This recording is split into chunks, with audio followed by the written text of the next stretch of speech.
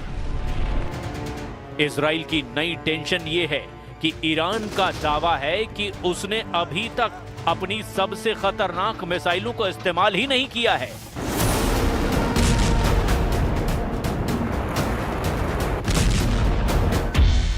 लेकिन ईरान से युद्ध को लेकर अमेरिका और इजराइल से लगातार नए नए सिग्नल मिलने लगे हैं। इजराइल पर हुए हमलों में जिन मिसाइलों ने तबाही मचाई है उनकी लिस्ट भी देख लीजिए, क्योंकि यही अब तक नेतन्याहू के लिए सबसे बड़ी परेशानी बनी हुई है। इनमें सबसे खतरनाक फत्ता-1 और खैबर शिकर मिसाइल शामिल है। इसमें कद्र और इमाद मिसाइल भी शामिल हैं। फत्ता हाइपरसोनिक मिसाइल की रेंज 1400 किलोमीटर है। खैबर शिकन मिसाइल की रेंज 1450 किलोमीटर है। कद्र मिसाइल की रेंज 2000 किलोमीटर तक है और इमाद मिसाइल की रेंज 1700 किलोमीटर है। मिसाइलों को लेकर ईरान की तरफ से ऐसी वार्निंग इसीलिए आ रही है क्योंकि नेतन्याहू और ट्रंप का रुख ईरान को लेकर काफी सख्त देखा जा रहा है। If you look at the Middle East, I would say prior to us hitting Iran so hard, we could have never made that deal because you would have had a dark cloud over the Middle East when we took out their nuclear capability, which was one of the great military maneuvers of all time. It was flawless. You saw that. Trump और Netanyahu दोनों जानते हैं कि Israel पर Iran की जितनी missile गिरी, ऐसे हर धमाके ने इजराइल के मिसाइल डिफेंस सिस्टम का पुर्जा ढीला कर दिया।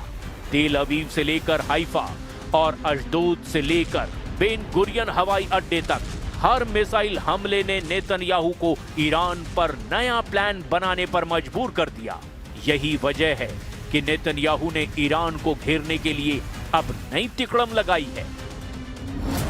नेतन्याहू ने कहा है कि ईरान के मिसाइल कार्यक्रम पर रोक लगनी चाहिए और उसे 480 किलोमीटर से ज्यादा रेंज की मिसाइल नहीं बनाने दिया जाए।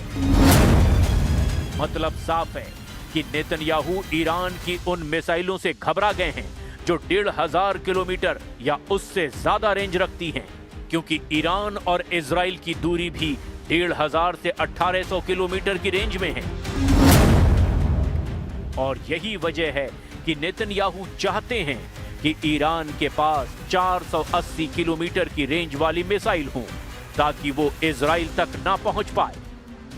13 जून को ईरान पर हमला हुआ था और उसके बाद 12 दिन तक दोनों तरफ से एक दूसरे पर हमले किए गए। हमले रात दिन हो रहे थे। एक तरफ से फाइटर जेट तो दूसरी तरफ से बैलिस्टिक मिसाइल दागी जा रही थी। एक तरफ नेतन्याहू ने कमान संभाली जिसमें अमेरिका से भी पूरी मदद मिली थी, तो दूसरी तरफ ईरान के सर्वोच्च नेता अली खामनेई ने मोर्चा संभाला और तमाम मिलिट्री लीडरशिप खत्म होने के बाद फौरन सेना की कमान नए कमांडरों के हाथ में दे दी। और फिर 12 दिनों तक ईरान ने बता दिया कि इजराइल की शुरुआती स्ट्राइक के बाद उसकी मिसाइल पावर बरकरार है।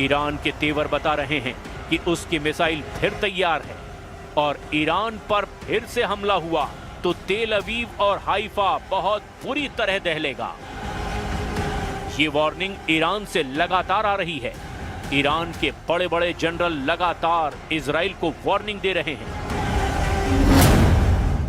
ईरान के मेजर जनरल याह्या रहीम सफ़वी, जो सर्वोच्च नेता अली खामनेई के सलाहकार भी हैं, उनका दावा है कि ईरान के पास हजारों मिसाइल और ड्रोन हैं जो खुफिया ठिकानों पर रखे गए हैं और अगर ईरान पर हमला हुआ तो इन सब को इस्तेमाल किया जाएगा। यानी कह सकते हैं कि ये वार्निंग सीधे अली खामनेई की तरफ से आई है। ईरान बार बार ये दावा कर रहा है कि उसने 12 दिन के युद्ध में अब तक अपनी पूरी ताकत का इस्तेमाल नहीं किया है, ना ही अपनी नौसेना और IRGC की गुड्स फोर्स को तैनात किया। और अगर दोबारा युद्ध ईरान पर थोपा गया तो इसका नतीजा इजराइल की संपूर्ण तबाही होगा। तेल अवीव से लेकर हाइफा तक दुनिया ने ईरान के मिसाइल हमलों को देखा, जमीन पर तबाही देखी, बड़ी बड़ी इमारतों को खत्म होते देखा। और ये तस्वीरें नेतन्याहू के कमांड सेंटर से लेकर व्हाइट हाउस में भी देखी गई। इसीलिए ट्रंप ने भी कहा कि ईरान और इजराइल दोनों को इस युद्ध में नुकसान हुआ है और इजराइल ने भी बड़ी चोट खाई है। विदेश मंत्री से लेकर IRGC के कमांडर तक ईरान के तेवर देखकर इजराइल और अमेरिका में हड़कंप मचना तय है, क्योंकि ईरान के विदेश मंत्री ने रूस को लेकर भी ऐसी बात कह दी है जिसका मकसद तेल अवीव से ज्यादा व्हाइट हाउस को तनाव देना है। अब्बास अरागची ने कहा कि रूस से लगातार मदद मिली है और अब ईरान और रूस के रिश्ते, सामरिक रिश्तों की गहराई उनके दुश्मनों को परेशान कर देगी। टाइम्स ऑफ इजराइल में छपी ये खबर भी नेतन्याहू को तनाव देने वाली है, जिसमें बताया गया कि ईरान के परमाणु वैज्ञानिक साल 2024 में रूस के खुफिया दौरे पर गए थे। ये दौरा 7 से 11 नवंबर के बीच हुआ था।